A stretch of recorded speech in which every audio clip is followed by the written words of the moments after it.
Assalamualaikum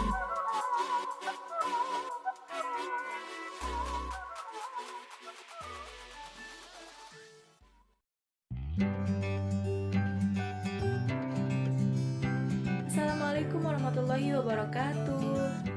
Halo everyone, saya Sarah Mustika Aldila, Program Studi Komunikasi dan Penyiaran Islam, Universitas Islam Negeri Sultan Maulana Hasanuddin Banten, yang sedang melaksanakan kuliah daring dari rumah tahun akademik 2020. Sekarang saya ingin memberikan informasi sedikit tentang kosakata yang berkaitan dengan COVID-19. Tentunya bagi orang komunikasi seperti saya ini penting sekali untuk mengetahui berbagai kosakata yang ada, terutama kosakata yang berkaitan dengan pandemi wabah yang sekarang sedang terjadi ini, yaitu COVID-19. Untuk lebih lanjutnya, yuk simak video yang berikut ini. Yang pertama, outbreak adalah lonjakan persebaran penyakit secara tiba-tiba. Lonjakan ini umumnya terjadi di daerah yang banyak memukimnya. Nah, jika penyakit tersebar keluar daerah tersebut tetapi jaraknya masih berdekatan, maka situasinya disebut epidemik. Ketika penyakit epidemik meluas hingga mencapai cakupan dunia, maka muncullah istilah pandemik atau pandemi. Yang kedua, community spread. Istilah ini memiliki arti singkat, yaitu penyebaran. Namun, tidak sesingkat seperti namanya tersebut. Community spread bermakna ketika seseorang terjangkit suatu penyakit, dia tidak mengetahui asal-usulnya. Secara berkala, dia akan merasakan gejala-gejalanya tanpa tahu bagaimana atau dari mana dia dapat tertular. Yang ketiga, symptoms. Symptoms berarti gejala-gejala yang terlihat.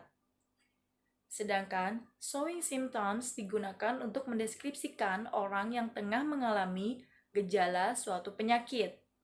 Misalnya, seseorang yang terjangkit COVID-19 akan mengalami sejumlah gejala-gejala seperti batuk kering, demam tinggi, sesak napas, dan kelelahan.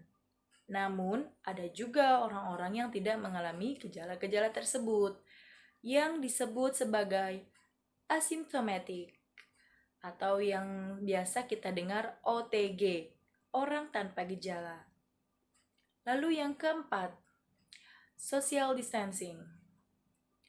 Seperti yang sedang dilakukan oleh masyarakat Indonesia dan masyarakat negara-negara lain pada umumnya, social distancing merupakan keadaan ketika sedang terjadi batasan untuk bersosialisasi. Tidak boleh berjabat tangan, tidak boleh bertatap muka lama-lama. Untuk itu, segala aktivitas publik pun dibatasi. Misalnya sekolah, di tempat kerja, di tempat wisata, di tempat makan, dan kompetisi olahraga terpaksa harus ditunda. Lalu yang kelima, vaksin. Vaksin merupakan obat yang bertujuan untuk menyembuhkan suatu penyakit. Vaksin sangat berkaitan dengan penyakit berbahaya. Namun, untuk sekarang, vaksin untuk coronavirus masih dalam tahap uji coba dan belum bisa diproduksi dan didistribusikan secara massal. Lalu yang keenam, suspek. Apa itu suspek? Sering sekali kita mendengar kata suspek, bukan?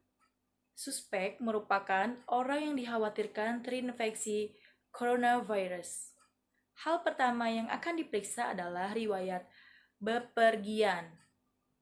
Nah, seseorang dapat dianggap suspek COVID-19 jika dia pernah mendatangi negara atau kota yang pernah terjangkiti virus corona.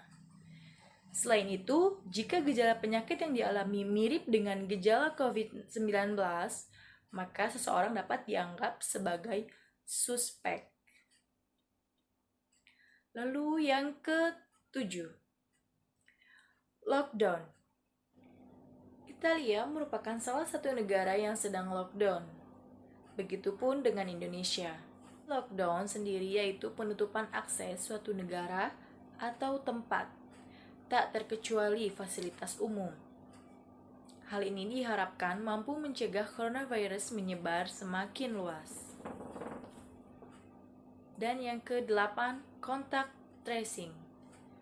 Contact tracing melakukan penyelidikan guna mengetahui proses penularan coronavirus ke tubuh seseorang. Ke-9 atau yang terakhir, ada self-quarantine. Self-quarantine merupakan anjuran untuk melakukan segala aktivitas dari rumah. Jika sering bepergian, dikhawatirkan COVID-19 akan menyebar dengan cepat, sehingga orang-orang lebih memilih untuk di rumah saja. Nah, itulah beberapa kosakata yang dapat membantu untuk memahami COVID-19. Dengan mengakses informasi yang kredibel mengenai COVID-19, kamu jadi bisa lebih waspada dan berhati-hati